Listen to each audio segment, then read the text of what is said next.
Back to fooling around with the Cooper Cyclo-Mo-20A. I putting the handlebars together, and as you remember, one of the grips was damaged on this mower, so I took the best of the two from the four, which the best one was the one that was originally here, and then the best one from this mower, and put it on this mower. But then that left me with a mess, a couple nasty ones for this. So got to looking on the internet, and I found some brand new ones. These are made for, reproduced for Lawn Boy lawn mowers, and they're absolutely identical. I mean, totally. They're just slightly lighter green, but these are 65 years old. This one is anyway. This one's the original one to this mower. But yeah, I think they'll be fine. I'm going to put brand new ones on this mower, so I'm going to get these opened up and just spray a little dish soap and water. I have a little spray bottle I use here. I use this for the decals too. It's got a little Dawn and water, and that just makes things slide a little easier. So let me get the grips on. There we be. Finished handlebars. They look pretty good. These things just slid on real super easy. I probably didn't even need the dish soap and water, but they're on there. They don't, they don't twist or want to come off. But yeah, that looks really nice. All bracketry and everything. These will look good on the mower. I'm gonna leave them off the mower until I get the engine painted and get it ready to haul up north. It just takes, handles take quite a bit of space, so they do fold upright, which I could do. Maybe I will do that. Put them on and do that just so I don't bump them. Here's how they rest when you put them upright. It just takes up less space, it makes it easier to store this. Both mowers will do the same thing, but that looks super nice with these on there. I'm just going to leave them up like that, and hopefully the oil seal will come in the next day or two and I can tackle the engine. I figured while I was waiting for the oil seal, I'd make this. I made a template from the one off the 6BHS. This cooling thing was missing, so anyway, I just got done making, fits in there nicely. So I'll screw that in, and that'll help keep the engine cool. And you can see this oil seal was leaking. You can see some oil around it. I just took the sump off. It's actually in pretty clean, fairly clean, but somebody's had this thing apart in the past, and this thing had a little rattle when it was running, and I'm noticing, see how I can move the connecting rod on the crank. So I think, plus these tabs aren't bent over, and you can see where they have been in the past. I'm thinking somebody has had the rod out, so I'm going to pull a cap. The rod cap has some minor wear in it, nothing major. And the other end of the rod looks good, and the crank looks good. I'm wondering if just maybe somebody blew a rod or changed the rod or ran it low on oil. Usually these upper journals sees when you run them low on oil first before the rod, but I don't really see anything wrong, any reason why that. I mean, it ran good. It just had, it was a little rattly sounding, I mean, I'm gonna see if I have another rod, and if I do, maybe I'll change it, and if I don't, I think I'll Model T it, which means I'm just gonna shave down these surfaces a little bit just to tighten the rod up on the crank a smidge. And if it blows, it blows, I'm not too worried about it. I'll find another engine block, and I find mowers with these style blocks in estate sales all the time, and I can always strip the all the stuff off to make it look period correct. I don't think this is the original block anyway for this mower. I think somebody has replaced it at one time. So if it, like I say, if it blows up, as little as I'll use it though, I'm gonna file these, and I don't run them super fast. I'm just going to tighten this rod journal up on the, I'm going to Model T it, and I've done it before, and they run fine for, I've done it to engines that have ran for decades after, so I'll do that just to quiet it down, and then we'll have a good mower for the cottage. The cylinder looks pretty good. There's a couple minor scores in it.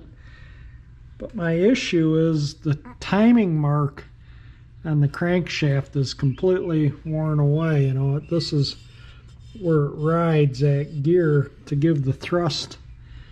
But yeah, you can see. Anyway, what I did was I put the piston at top dead center, and then I'm looking in here, I'm just doing an educated guess on the timing. So when your engine is running, okay, that's the end of the exhaust stroke, and the cam lobe's just coming off the tappet as the piston's hitting top.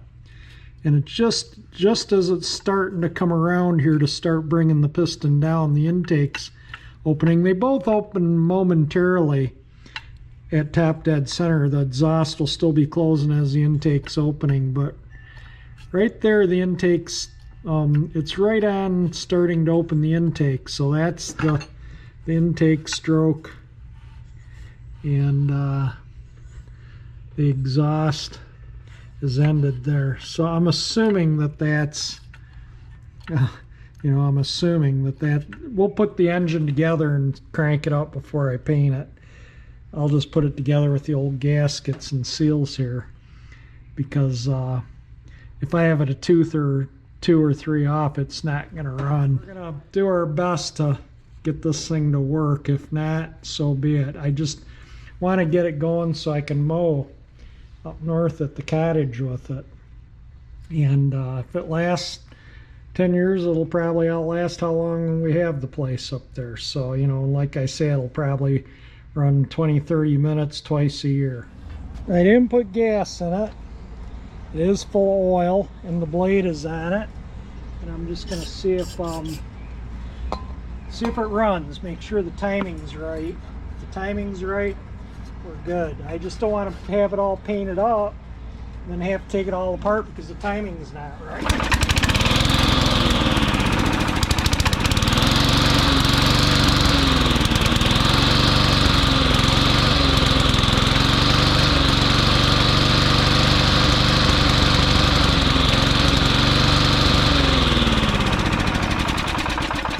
I think I flooded it. Doesn't take much to make it run.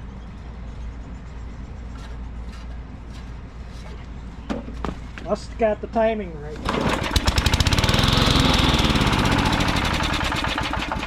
Alright, good enough. The timing's right. That's what I wanted to know. I was getting ready to change the gasket and the seal, and this thing's had oil in it and stuff for, I don't know, 4 or 5 days now. And the seal is not leaking, so I am not going to change the seal. I'll save that for another job, but I am going to change this gasket because it looks like it's the incorrect one, as you can see there. And you can see just a little tiny bit of oil seepage right here, just out of this corner. So I'm going to change that gasket, and that's it. Oh, and the engine still has the oil in it, and it's clean oil, and I cleaned the crankcase out, so I'm just going to tip it up. I'm going to leave the oil in it and just change the gasket without draining the oil. Yeah, that oil seal is clearly totally dry of oil. You can see a little oil that ran down from there where one of the guide pins is. You can see a little oil leak around that bolt and that bolt. So we'll replace the gasket. I'm sure that's the only oil leak on the engine now, so I'm going to get that apart. And I'll clean it up with lacquer thinner, give it a little light sanding, scuffing out, and it should be ready for paint. So to set the end play on these crankshafts, you set a different thickness gasket on there, and you can see this kit came with 4 thicknesses. This is like a paper thin, like thinner than paper. That's probably a little thicker than paper. That one, first one's probably, this one's probably about the thickness of paper, and this one's a little thicker. This one's the thickest, and that one is not quite the thickest. And I think I'm going to use that one because this had virtually 0 end play, and they need to have a little end play. I think that's why that was wearing there, was it was just too tight. This is the gasket I took off, which was equivalent to the second of these 2 gaskets, the thicker of these 2. So I'm going with the next thickest gasket, which is this one. and that hopefully will prevent, you know, more wear on that end of the crankshaft. And hopefully that'll work out. All right, I got the parting surface all cleaned off. I wiped it with a little lacquer thinner, ready to throw it together. All right, I threw the engine in a pan and cleaned it up with a paintbrush and some lacquer thinner. I'll give this a scuff with a scuff pad, just to rough it up a little bit for the paint to stick, but all the oils and everything are off of it, and this stuff's all going in the bead blast cabinet. I got to clean this up and try and make it look a little better. It's pretty rough. That's the roughest part of this whole mower is this label, but I'm going to try and get that blue off without taking any more black off. It looks like maybe that blue is under the black, and I don't see what's underneath the blue, so maybe this engine was originally on something else that was blue. I don't know. The blue is a repaint though, because you can see pits under it. So somebody has repainted this blue in the past. It could be the original blower housing to the mower, but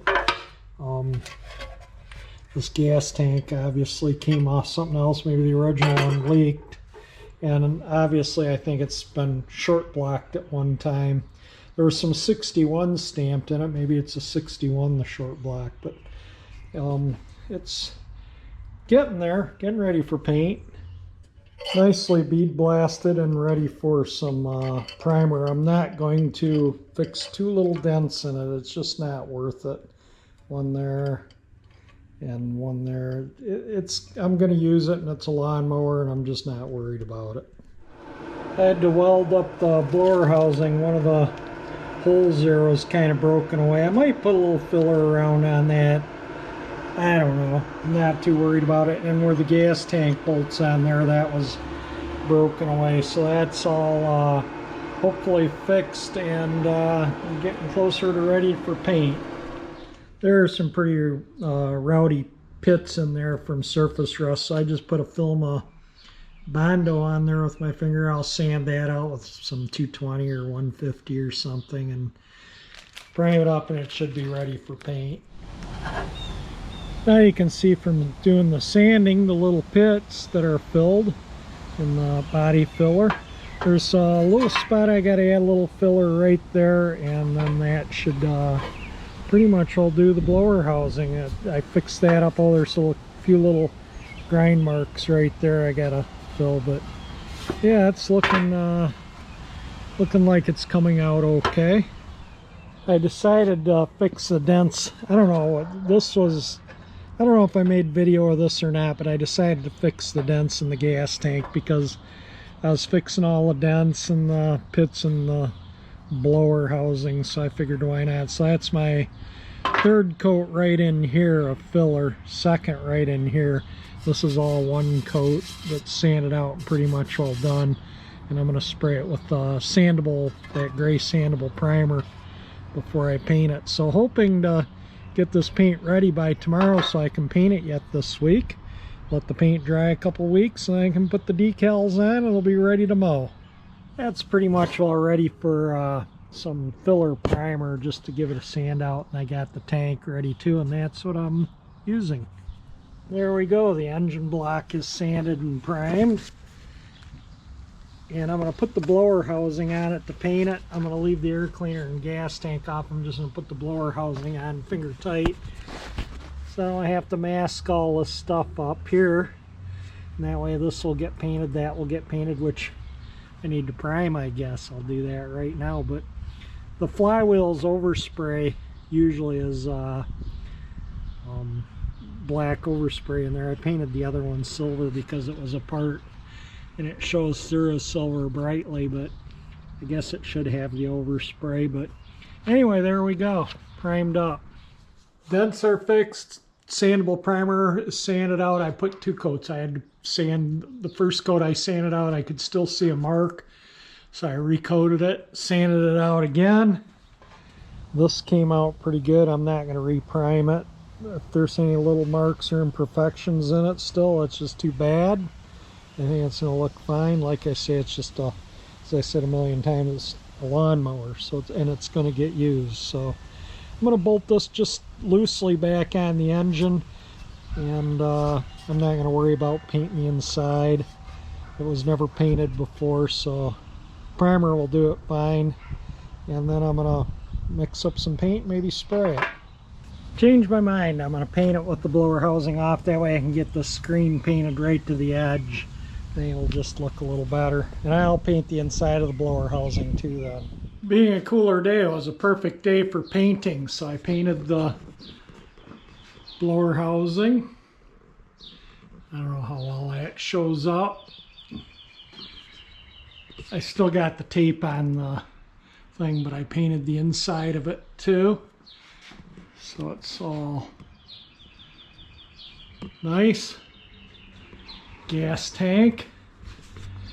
Dent repaired. There was 2 dents in it up there. So the gas tank looks really nice.